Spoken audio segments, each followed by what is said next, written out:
బంగ్లాపై కేంద్రం జోక్యం చేసుకోవాలి, ప్రధానికి 68 మంది ప్రముఖుల లేఖ.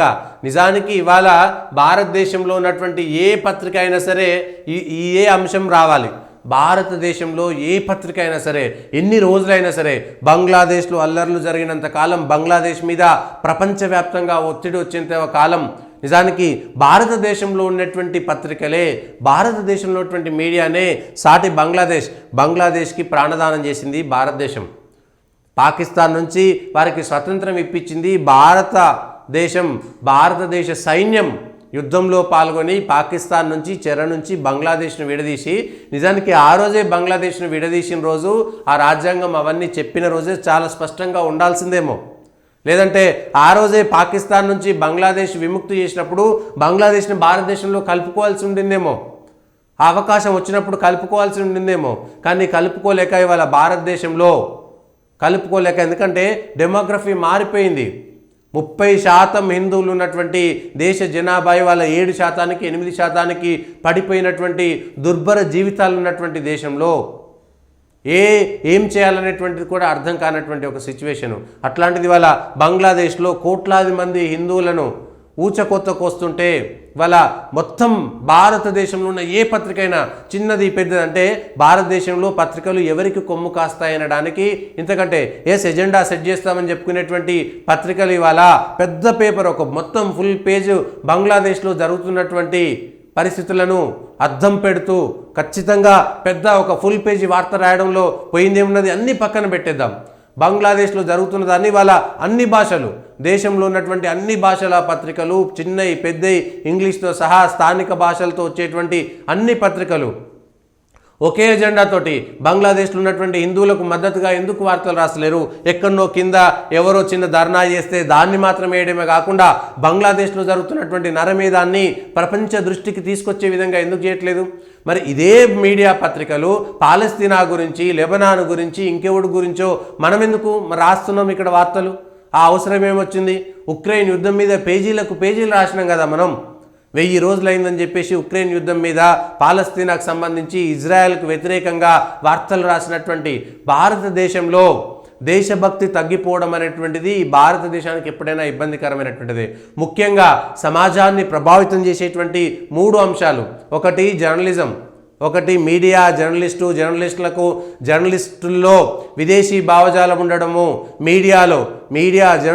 జర్నలిజం ఏదైనా సరే ఆ ఫీల్డ్లో ఉండేటువంటి వాళ్ళందరూ కూడా దేశద్రోహ ఆలోచనలు, విదేశీ భావజాలానికి పుణికిపుచ్చుకుంటే ఈ దేశానికి చాలా తొందరగా నష్టం ఏర్పడుతుంది.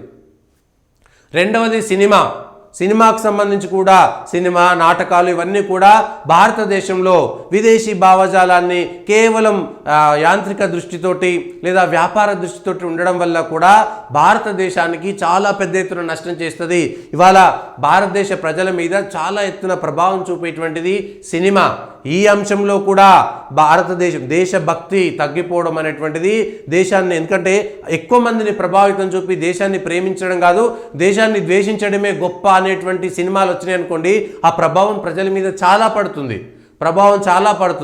మూడవది సాహిత్యానికి సంబంధించినటువంటి దాంట్లో కూడా దేశద్రోహ సాహిత్యము, విదేశీ భావజాలాన్ని పుణికిపుచ్చుకున్నటువంటి సాహిత్యం ఉండడం వల్ల కూడా ఇవాళ భారతదేశం మీద జరుగుతున్నటువంటిది. ఎందుకంటే తప్పుడు చరిత్ర సృష్టించడానికి, తప్పుడు సినిమాలు తీయడానికి, చరిత్రను వక్రీకరించడానికి ఎక్కువ అవకాశం ఉన్నటువంటిది కూడా ఇగో ఈ 3 రంగాలే.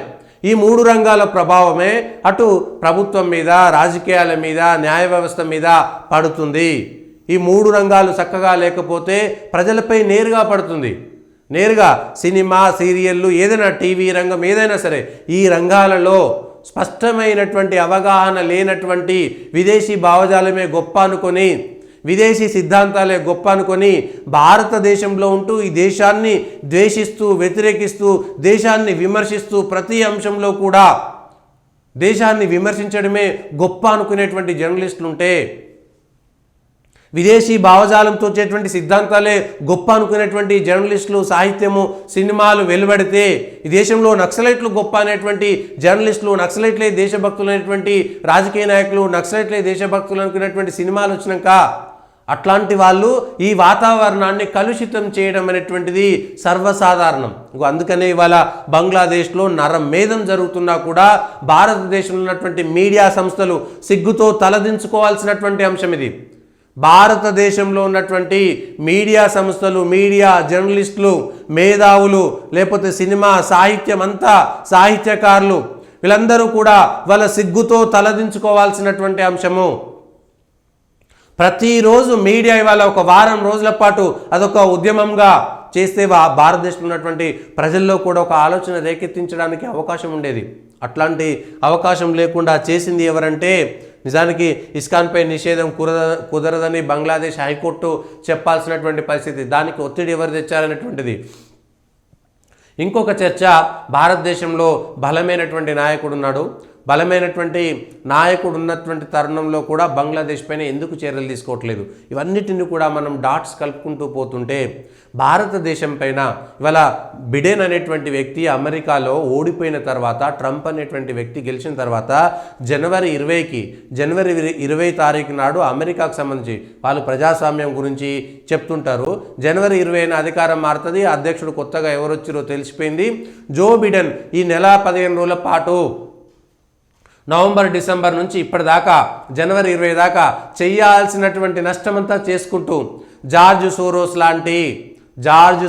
లాంటి డీప్ స్టేట్కి సంబంధించి లేదా విదేశాలలో కుట్రలు పన్ని ఆయా దేశాలలో ప్రభుత్వాలను మార్చేటువంటి ఈ అంతర్గతమైన దేశంలో అంతర్గత శత్రువులను సృష్టించడంలో కీలక పాత్రపై పోషించేటువంటి వాళ్ళు, వాటికి ఎన్జిఓల పేరుత నిధులు పంపించేటువంటి వాళ్ళు, ఆయా దేశాలలో ఎన్జిఓలు పంపించేటువంటి నిధుల కోసం తైతక్కలాడేటువంటి పప్పెట్ షోలు చేసేటువంటి మేధావుల ముసుగులు. ఎందుకంటే బంగ్లాదేశ్లో కూడా వాడొక నోబెల్ ప్రైజ్ సాధించినటువంటి గొప్ప వ్యక్తి అని కీర్తించారు. కానీ వాడొక దరిద్రుడు, అధముడు, దరిద్రుడు అనేటువంటి విషయాన్ని ప్రపంచానికి నోబెల్ ప్రైజ్ రావడం అనేటువంటిది గొప్ప కానే కాదు.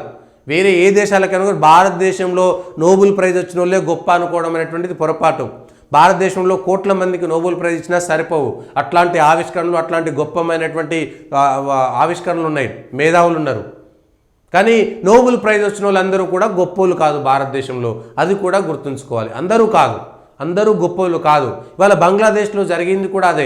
బంగ్లాదేశ్లో కుట్రలు చేశారు. ఆ దేశం యొక్క ప్రధానిని బయటికి పంపించేసారు. ఆ దేశంలో ఉగ్రవాదాన్ని పెంచి పోషించారు. ఆ దేశంలో మతతత్వాన్ని పెంచి పోషించారు. ఆ దేశంలో ఉగ్రవాదులను పెంచి పోషిస్తున్నటువంటి ఏజెంట్లు, ఎన్జిఓలు, ఆ దేశంలో ఉన్నటువంటి కొంతలో కొంత ప్రజాస్వామ్యం ఉన్నటువంటి షేక్ హసీనాను బయటికి పంపించి భారతదేశం మీద, అంటే పక్కలో బల్లెమంటాం కదా, చుట్టూ అటు పాకిస్తాన్లో, ఇటు బంగ్లాదేశ్లో, ఇటు నేపాల్లో అన్ని దేశాలలో కూడా అలజడిని సృష్టించి దాన్ని భారతదేశం మీద ఎగదోకాలనేటువంటి విదేశీ కుట్రలకు ఇవన్నీ బయటికి కనబడాయి. వీటికి రుజువులు కనబడాయి. కానీ విషయాలు తెలుస్తుంటాయి.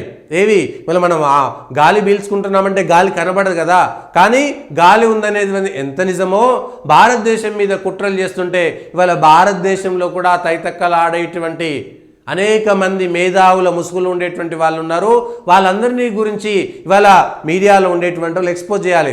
ఎస్, ఈ దేశం నాశనం కావడానికి, ఏది చెట్టు కూలిపోవడానికి చెదలు పడితే, వేరుకు చెదలు పడితే మొత్తం చెట్టంతా నాశనం అయిపోతుంది కదా, అట్లా ఈ దేశం మీద కుట్రలు పన్నుతున్నారు.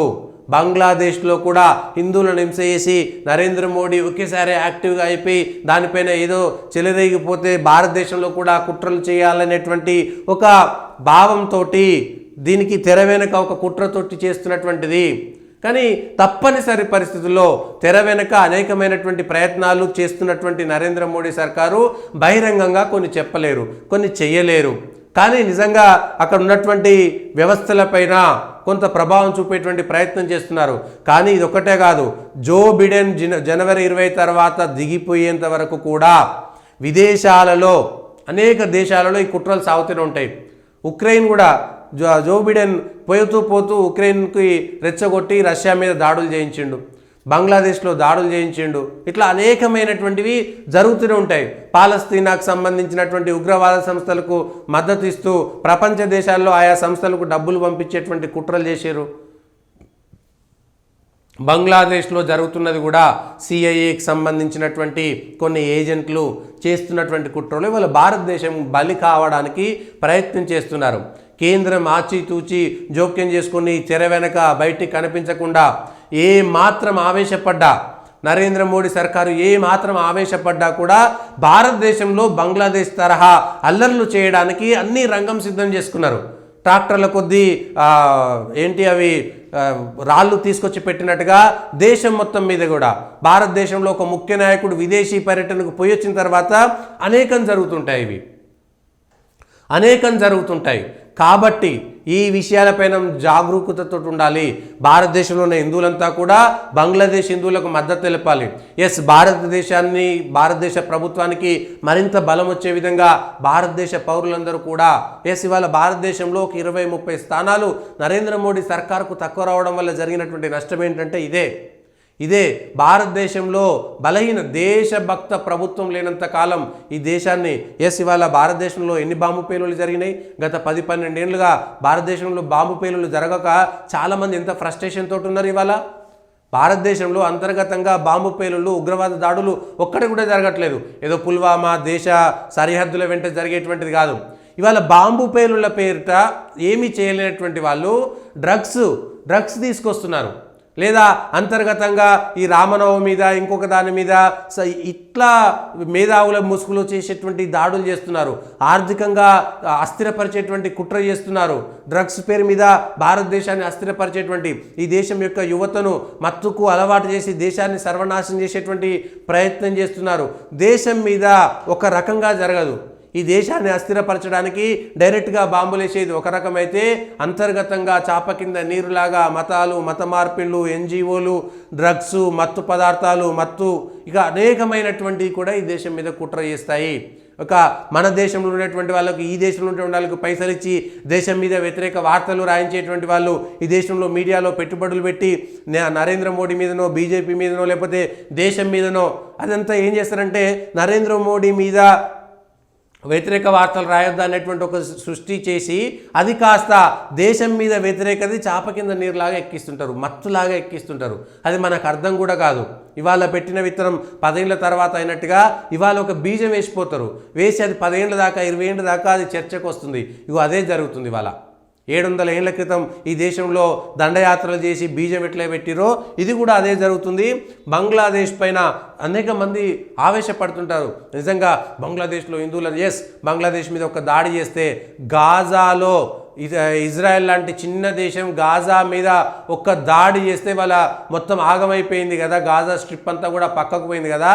అట్లా ఇవాళ భారతదేశం కూడా బంగ్లాదేశ్ మీద అట్లాంటి దాడి చేసి హిందువులను కాపాడొచ్చుగా అనేటువంటి ఆలోచనలు కూడా సోషల్ మీడియాలో వస్తున్నాయి. అనేక మంది చెప్తున్నారు తెల్లారి లేచి చూసేసరికి బంగ్లాదేశ్ మొత్తం సర్జికల్ స్ట్రైక్ తోటి ఆగమైపోయి ఉండాలనుకుని ఒక చర్చ లేబడుతున్నారు. కానీ అది భారతదేశంలో అల్లర్లకు తావిస్తుంది. భారతదేశంలో రెడీగా ఉన్నారు, కిరసనాయిలు పోసి రెడీగా ఉన్నారు, అగ్గిపెట్టె గీకి అంటించడమే తర్వాయి అట్లాంటి పరిస్థితులు కల్పించి పెట్టిరు భారతదేశంలో. అట్లాంటి వాళ్ళు రెడీగా ఉన్నారు. చిన్న చిన్న అంశాల్లో మనకు రూఢి అయిపోయింది. పాకిస్తాన్ మీద సర్జికల్ స్ట్రైక్ చేస్తే భారతదేశంలో ఏం జరగలేదు కదా అనేటువంటి వాళ్ళు కూడా ఉండొచ్చు.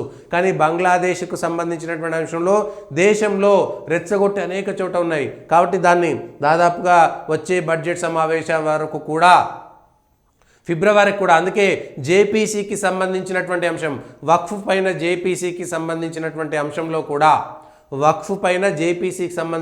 అంశంలో కూడా ఫిబ్రవరి దాకా దాని కాలపరిమితి పెంచారు. అంటే ఈ బడ్జెట్ సమావేశాల్లోనే కాకుండా ఈ సమావేశంలో కాకుండా వచ్చే బడ్జెట్ సమావేశాల్లోపు ఎప్పుడైనా దానికి సంబంధించినటువంటి నిర్ణయం తీసుకోవచ్చు. కాలపరిమితి పూర్తయింది కాబట్టి ఫిబ్రవరి దాకా పెంచారు. సో ఈ సమావేశంలో, ఈ పార్లమెంట్ సమావేశంలో వక్ఫ్ సవరణ చట్టానికి సంబంధించినటువంటి బిల్లు తేకపోవచ్చు. ఎందుకంటే దేశంలో అంతర్గతంగా వస్తున్నటువంటి ఇంటెలిజెన్స్ నివేదికలు కూడా ఉంటాయి. ఆ ఇంటెలిజెన్స్ నివేదికలకు సంబంధించినటువంటి దాంట్లో కూడా జేపీసీకి సంబంధించినటువంటి పెంపు కూడా ఒక మార్గము. అందుకనే భారతదేశంలో కూడా జమాతే ఇస్లామీ లాంటి అనేకమైనటువంటి సంస్థలు, ఎస్డిపిఐ, పీడిఎఫ్, డిపిఎఫ్, ఇంకేదో పేర్లతోటి, పిఎఫ్ఐ పేరుతోటి, డైరెక్ట్ పేర్లతో కాకుండా ఇండైరెక్ట్ ఎన్జిఓలతోటి, పీస్ అని, శాంతి కాముకులు అనేటువంటి పేరుతోటి అనేకమైనటువంటి సంస్థలు ఇవన్నిటినీ రెచ్చగొట్టి ఉన్నారు. ఒక్కసారి రెచ్చగొడితే దేశంలో అంతర్గత కల్లోలాలు సృష్టించాలనేటువంటి ఒక కుట్ర 10 ఏళ్ల నుంచి సాగుతున్నది. అవకాశం కోసం ఎదురు చూస్తున్నారు. కాబట్టి జాగ్రత్తగా, ఎవరు మేలుకొని లేనప్పుడు ఏ అల్లర్లు జరగకూడదనేటువంటి ఉద్దేశంతో చేసేటువంటి ప్రక్రియ. కాబట్టి దానికంటే ముందు బంగ్లాదేశ్లో అల్లర్లపైన, భారతదేశంలో అనేక సమస్యల మీద మాట్లాడేటువంటి వాళ్ళు, పాలస్తీనా సమస్య మీద మాట్లాడేటువంటి వాళ్ళు, ఇవంతా ప్రపంచ సమస్యలని, కాశ్మీర్ సమస్య మీద మాట్లాడేటువంటి వాళ్ళు, భారతదేశంలో ముసుగేసుకున్నటువంటి కుహానా మేధావులంతా ఎక్కడ నిద్రపోయారనేటువంటి అంశమే ఇవాళ భారతదేశంలో ఉన్నటువంటి ప్రజలు, మీడియా చర్చించాలి. ఎందుకు చర్చిస్తలేదు?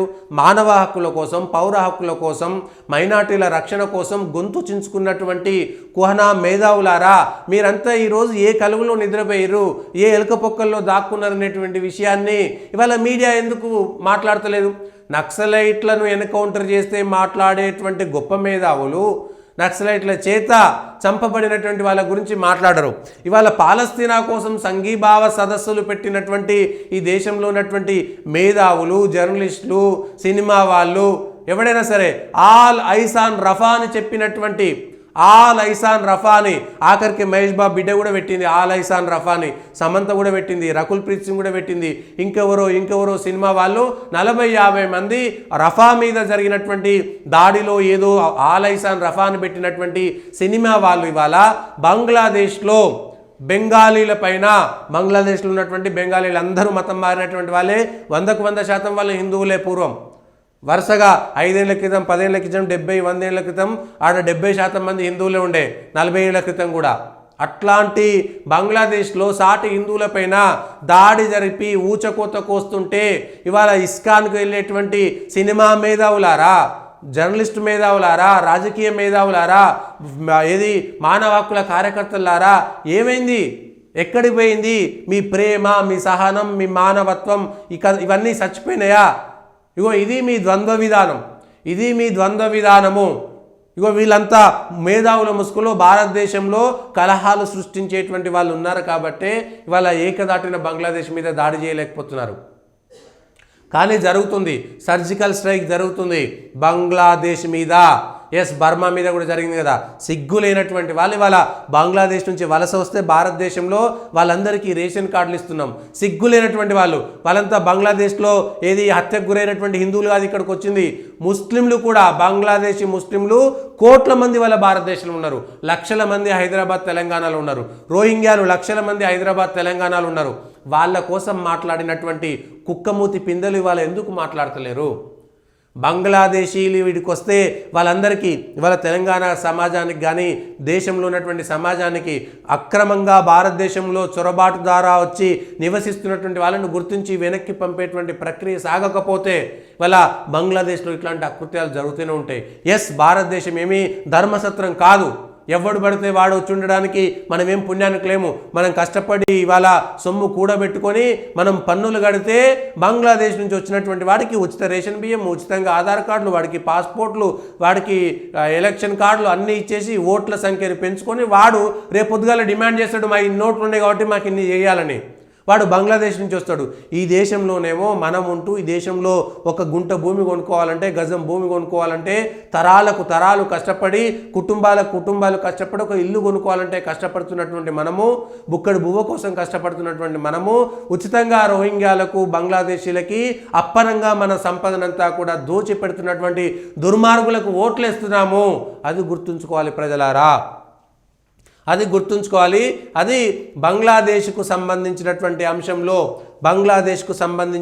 అంశంలో మాట్లాడాల్సినటువంటి రాజకీయ పార్టీలు ఇవాళ మాట్లాడతలేవెందుకు? మీ నోరెవడు కుట్టేసిండు? పాలస్తీనా గురించి మాట్లాడినటువంటి కుక్కమూతి పిందెలు ఇవాళ మీ నోరెవడు కుట్టేసిండు? ఇగో ఇది మీ దేశద్రోహం. ఈ దేశంలో బ్రతకాలంటే దేశభక్తి లేకుంటే బతికినా వేస్టే, వాడు చచ్చినా వేస్టే. ఎందుకు పనికిరానటువంటి వాళ్ళు ఈ దేశాన్ని ప్రేమించాల్సిందే. ఈ దేశంలో ఉన్నప్పుడు ఖచ్చితంగా దేశభక్తి అంటే వీళ్ళ దేశభక్తి వేరు, వాళ్ళ దేశభక్తి వేరు కాదు. పాలస్తీనాకు మద్దతు పలికినటువంటి కుక్కలందరూ కూడా దేశద్రోహులే. వాళ్ళ దేశద్రోహులే.